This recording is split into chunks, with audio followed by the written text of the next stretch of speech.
Hello friends, स्वागत है आपके अपने यूट्यूब चैनल गायत्री ऑफिशियल में। आपका एसएससी कांस्टेबल जीडी, या ये कहें कि हम गवर्नमेंट जॉब, अब गवर्नमेंट जॉब में भी देखिए यूनिफॉर्म सर्विसेज जो हैं उनकी हम बात करते हैं कि एफआईआर हुआ है, केस पेंडिंग है, कोर्ट में केस चल रहा है अभी।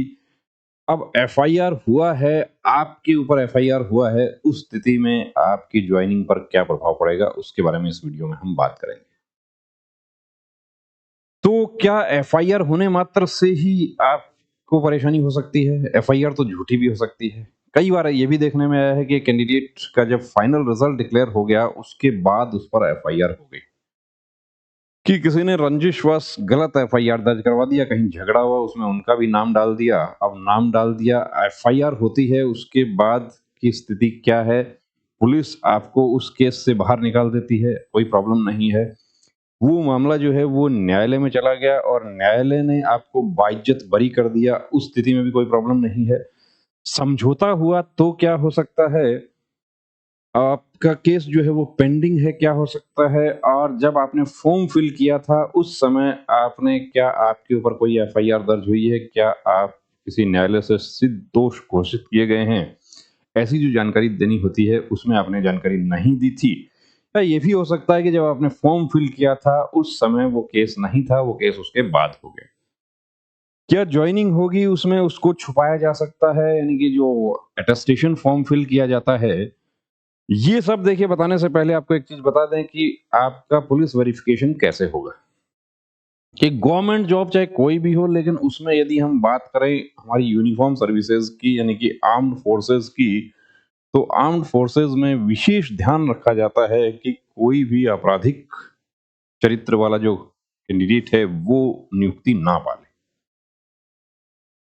तो आपको पुलिस स्टेशन से कैरेक्टर सर्टिफिकेट भी आपको लेना होता है, एसडीएम से लेना होता है। कुछ फोर्सेज जो है वो ऐसा नहीं करती, कुछ फोर्सेज जो है वो वेरिफिकेशन अपने चैनल से करवाती हैं।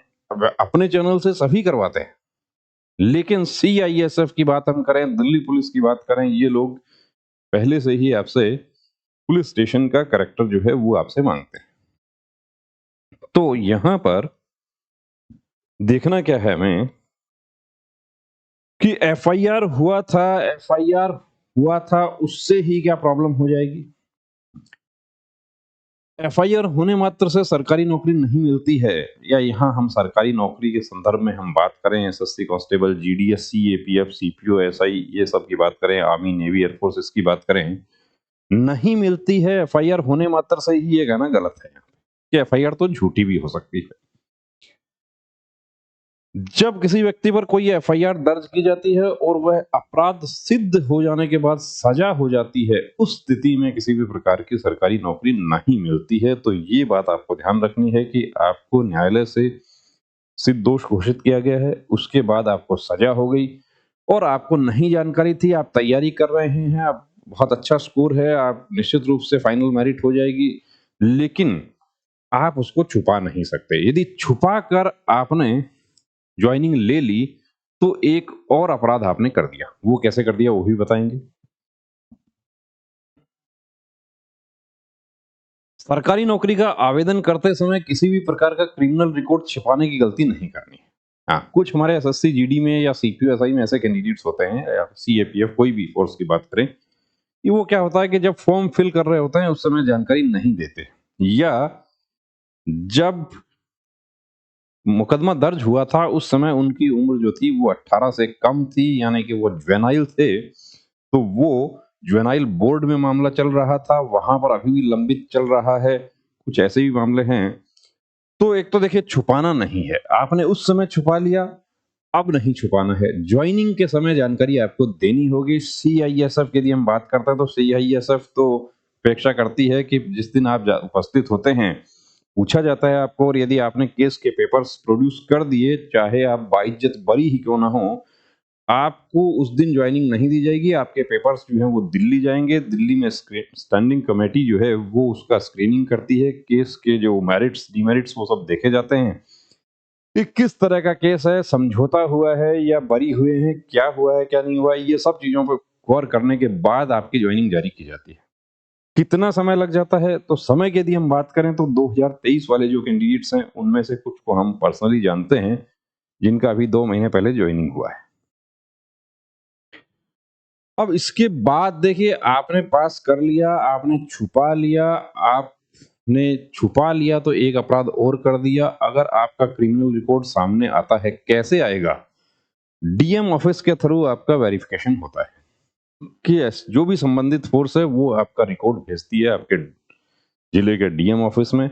डीएम ऑफिस से वो एसपी ऑफिस में जाता है, एसपी ऑफिस से वो आपके संबंधित थाने में जाएगा, संबंधित थाने से जो बीट कांस्टेबल है वो आपके घर पे जाते हैं, वहां 2 प्रतिष्ठित व्यक्तियों का सिग्नेचर लेते हैं, थाने का रिकॉर्ड मैच किया जाता है और उसमें यदि ये सामने आ गया कि आपके ऊपर किसी तरह का कोई मामला लंबित है, तो आपको ज्वाइनिंग के समय गलत जानकारी देने का आरोप लगाते हुए, क्योंकि वो भी एक अपराध है सभी फोर्सेस के एक्ट एंड रूल्स में, उसके तहत आपको बर्खास्त कर दिया जाता है और वो बर्खास्तगी के बाद आप दूसरी नौकरी नहीं पा सकते।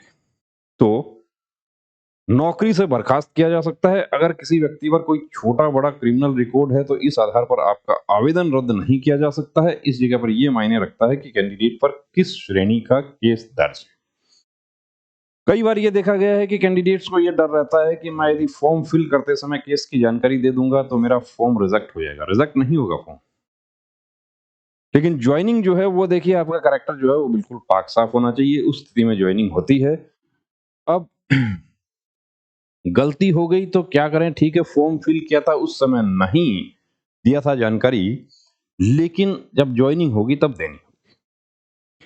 एफआईआर दर्ज होती है और अपराध साबित हो जाता है। देखिए, किस स्थिति में सरकारी नौकरी या यूनिफॉर्म सर्विस की बात करें वो नहीं मिलेगी कि आपके खिलाफ एफआईआर दर्ज हुई और उसके आधार पर आप दोष सिद्ध हो गए, सजा हो गई आपको, नहीं मिलेगा। यदि ऐसा आपका रिकॉर्ड है तो आप इस रास्ते ही नहीं जाना। इस रास्ते को यहीं छोड़ के सिविल नहीं मतलब प्राइवेट जॉब की तैयारी करेंगे तो ज्यादा अच्छा रहेगा। अगर किसी व्यक्ति पर कोई आपराधिक प्रकरण चल रहा है और वह बरी नहीं हुआ है, तो देखिए तो भी ज्वाइनिंग नहीं होगा।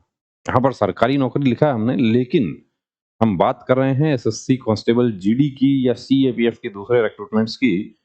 तो अपराध चल रहा है, मामला जो है वो न्यायालय में विचाराधीन है, उस स्थिति में ज्वाइनिंग नहीं होगी। अब आपका भी मामला न्यायालय में विचाराधीन है, तो जल्द से जल्द देखिए कोशिश ये करनी है कि वो उसमें आप न्यायालय से बाइज्जत बरी हो जाए।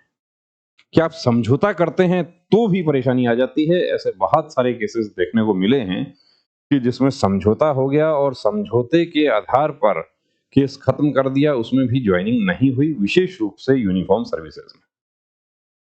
अगर किसी व्यक्ति ने समझौता किया है या जुर्म स्वीकार किया है, तो उस स्थिति में भी सरकारी नौकरी में नहीं रखा जाएगा।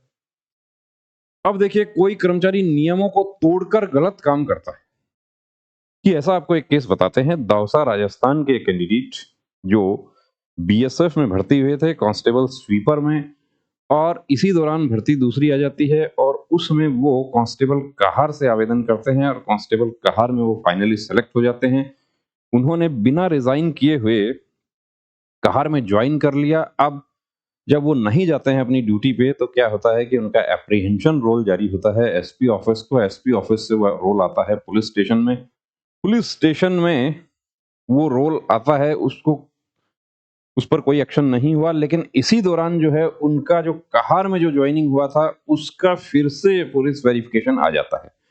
तो दोनों रिकॉर्ड जो है वो वहां पर आ जाते हैं सामने कि एक ही कैंडिडेट जो है वो, एक तरफ तो उनका बीएसएफ की तरफ एक यूनिट से उनका आ रहा है अप्रीहेंशन रोल, यानी कि उनको अप्रीहेंड करके बीएसएफ को सौंपा जाए, दूसरी तरफ उनके कैरेक्टर का वेरिफिकेशन आ रहा है। जब ये दोनों जानकारियां बीएसएफ के पास जाती हैं तो बीएसएफ में जिस यूनिट में वो कहार से सेलेक्ट हो रखे हैं वहां से भी उनको बर्खास्त कर दिया जाता है।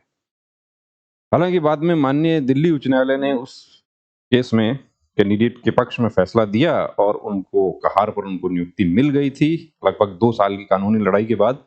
लेकिन वो इतना आसान नहीं है। ठीक है, उस केस में मिल गया कि ये गांव के रहने वाले हैं और इनको नहीं जानकारी थी क्या कानून है क्या नहीं है, यहाँ पर कोई बड़ा अपराध नहीं था, लेकिन तथ्यों को छुपाने के आधार पर भी आपका जॉब जा सकता है और जा सकता है, उसके बाद नहीं मिलेगा।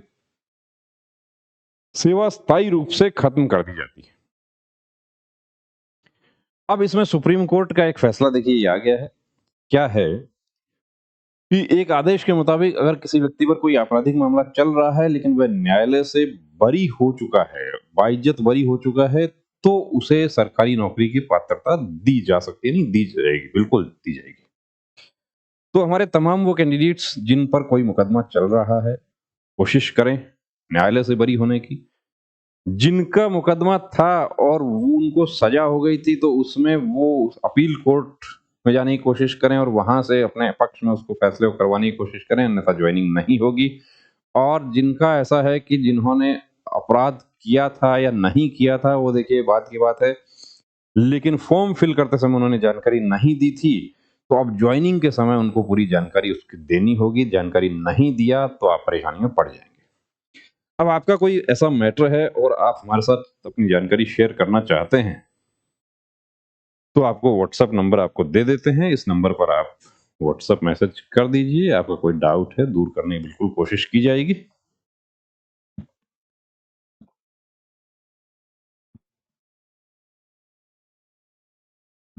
जय हिंद।